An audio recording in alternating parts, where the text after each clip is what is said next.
স্বাধীনতা সংগ্রামের ইতিহাসে এক বিরাট অধ্যায় জুড়ে রয়েছে ঔপনিবেশিক শাসকের সাথে দরিদ্র কৃষকদের অসম সংগ্রামের কথা। ঔপনিবেশিক যুগে শাসক ও শোষিতের মধ্যে সংঘর্ষ জন্ম নিয়েছিল কৃষি ও খাদ্য উৎপাদনকে কেন্দ্র করে। শোষিত কৃষক সম্প্রদায় বারবার লুণ্ঠিত হয়েছে ঔপনিবেশিক প্রভুর হাতে, যার ফলে সে হারিয়েছে আত্মপরিচয়, হারিয়েছে ভাতের অধিকার, হয়ে পড়েছে নিঃস্ব। তাই জয়ের আশা ক্ষীণ জেনেও সংগ্রামে নেমেছে কৃষি উৎপাদন ও ভূমি অধিকারের অনিবার্যতায়। স্মৃতি বিস্মৃতির অতলে হারিয়ে যাওয়া সেই ইতিহাসের টুকরোগুলোকে ফিরে দেখার প্রচেষ্টায় চিন্তনের আজকের প্রয়াস রংপুর বিদ্রোহ। ইস্ট ইন্ডিয়া কোম্পানি বাংলার কৃষি উৎপাদনকে জবরদস্তির ফরমান ও দেশীয় সামন্তদের দ্বারা নিয়ন্ত্রণ করে স্থানীয় মানুষের উপর যে অর্থনৈতিক শোষণ ও প্রশাসনিক নিপীড়ন নামিয়ে এনেছিল, তার পরিষ্কার নিদর্শন আমরা দেখি রায়ত বনাম ইজারাদার দেবী সিংহের দ্বন্দ্ব নিয়ে ঘটে যাওয়া রংপুর কৃষক বিদ্রোহে। রংপুর বিদ্রোহের ধারা পর্যালোচনায় দেখা যায়, দেবী সিংহের নিপীড়ন গোটা রংপুর জুড়ে যে শোচনীয় অবস্থা সৃষ্টি করেছিল, তা থেকে মুক্তি পেতে ইংরেজ প্রশাসনের কাছে সেখানকার অসহায় মানুষ আবেদন নিবেদন রেখেছিল। কিন্তু তা ব্যর্থ হবার পর তারা নুরুল উদ্দিন, ধীরাজ নারায়ণ, কেনা সরকার প্রমুখের নেতৃত্বে প্রকাশ্যে বিদ্রোহের রাস্তা বেছে নিয়েছিল। অতিরিক্ত কর ছিল এই বিদ্রোহের পশ্চাতে কারণ, কিন্তু শারীরিক ও মানসিক অত্যাচারও মানুষের ক্ষোভে আগুন জ্বালাতে ভূমিকা নিয়েছিল।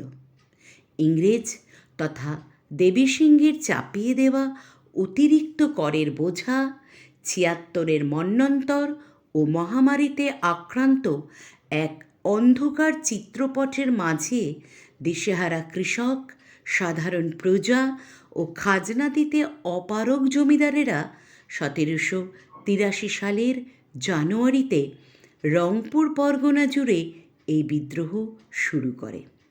১৭৮৩ সালের ৫ই জানুয়ারি থেকে ২২শে ফেব্রুয়ারি টানা ৫ সপ্তাহ কৃষক ও ভূমিহীন জমিদারেরা ইস্ট ইন্ডিয়া কোম্পানি ও দেবী সিংহের অপশাসনের হাত থেকে নিজেদের রক্ষা করার উদ্দেশ্যে এক অসম সমরে ঝাঁপিয়ে পড়েছিল প্রবল পরাক্রমে, যা ইতিপূর্বে কেউ দেখেনি।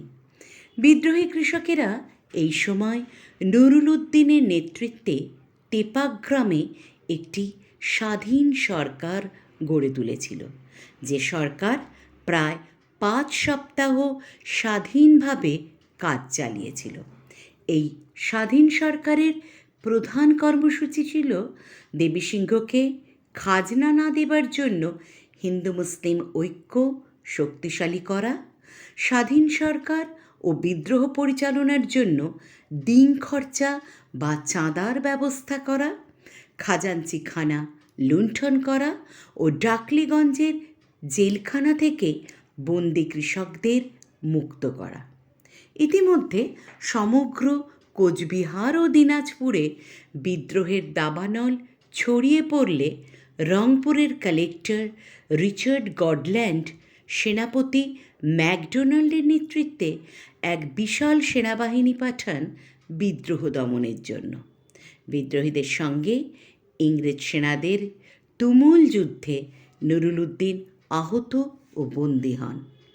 তার সহকারী দয়ারাম শীলসহ উভয় পক্ষের অনেকেই নিহত হন। অবশেষে রংপুর বিদ্রোহের অবসান ঘটে ১৭৮৩ সালের ২২শে ফেব্রুয়ারি। রংপুর বিদ্রোহ শুরু হয়েছিল একটি আঞ্চলিক বিদ্রোহ হিসাবে, কিন্তু শেষ পর্যন্ত এটি একটি ব্রিটিশ বিরোধী সংগ্রামে রূপান্তরিত হয়েছিল। ইজারাদার প্রথার পরিণতি যে কত ভয়ঙ্কর হতে পারে তা কোম্পানি এই বিদ্রোহের মধ্য দিয়ে প্রত্যক্ষ করেছিল। এই বিদ্রোহ একাধারে জমিদার, ইজারাদার, তহসিলদারদের শোষণ ও ব্রিটিশ সাম্রাজ্যবাদীদের বিরুদ্ধে হিন্দু মুসলমান উভয় সম্প্রদায়ের কৃষকদের মিলিত তীব্র জিহাদ রূপে আত্মপ্রকাশ করেছিল। ডক্টর নরহরি কবিরাজের মতে ঔপনিবেশিক শোষণ ব্যবস্থার মধ্যে যে মজ্জাগত নিপীড়নের যন্ত্র লুকিয়ে আছে সেটাই উন্মোচন করেছিল রংপুর বিদ্রোহ।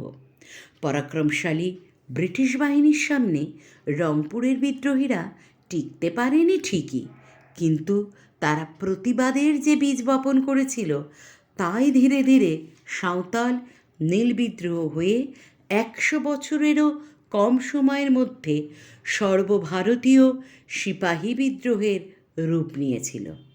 শুধু তাই নয়, এই বিদ্রোহের নেতা নুরুল উদ্দিনের অমিত তেজ, সাহসী নেতৃত্ব এবং তার মুখের সংলাপ জাগো বাহে কণ্ঠে সবায়ে আজও সমানভাবে আমাদের স্বৈরাচারী শাসকের বিরুদ্ধে মুক্তি সংগ্রামের সংলাপ হয়ে আছে।